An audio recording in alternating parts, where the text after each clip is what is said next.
नमस्कार दोस्तों। भारत का सपना है विश्व की मैन्युफैक्चरिंग पावर हाउस बनने का। लेकिन हकीकत यह है कि हमारा मैन्युफैक्चरिंग सेक्टर जो कभी जीडीपी का 17% हुआ करता था, सालों से वही अटका हुआ है। वहीं चीन 25% और वियतनाम 24% तक पहुंच गया है। सवाल यह उठता है, आखिर भारत पीछे क्यों रह गया? भारत के पास सब कुछ है, सस्ता श्रम बल, बड़ा बाजार, प्रतिभाशाली युवा और मेक इन इंडिया जैसी नीतियां। लेकिन फिर भी हमारी फैक्ट्रियां चीन जैसी तेजी से क्यों नहीं बढ़ पाई? इसका कारण है ऊंचे लॉजिस्टिक कॉस्ट। यहाँ माल एक राज्य से दूसरे राज्य में भेजना भी कई बार विदेश भेजने से महंगा पड़ जाता है। जटिल नियम और कर। जीएसटी ने तो सुधार किया, पर अब भी उद्योगों को कागजी झंझट झेलना पड़ता है। बिजली और इंफ्रास्ट्रक्चर की कमी। कई बार फैक्ट्री लगाने का खर्चा दोगुना हो जाता है।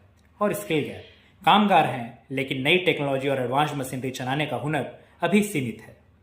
ये तस्वीर निराशाजनक जरूर है, लेकिन पूरी तरह से अंधेरी नहीं। भारत के पास फार्मा, टेक्सटाइल, इलेक्ट्रॉनिक्स और केमिकल्स जैसे सेक्टरों में अपार संभावना है। अगर सही नीतियां और तेज फैसले हों तो हम वैश्विक सप्लाई चेन में बड़ी जगह बना सकते हैं।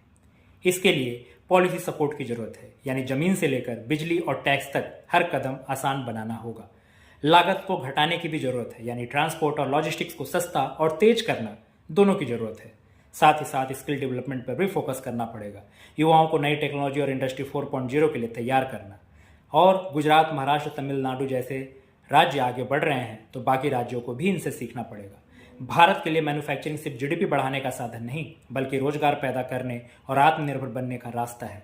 सवाल यह है, क्या हम अभी कदम बढ़ाएंगे या एक और मौका हाथ से जाने देंगे? Thank you.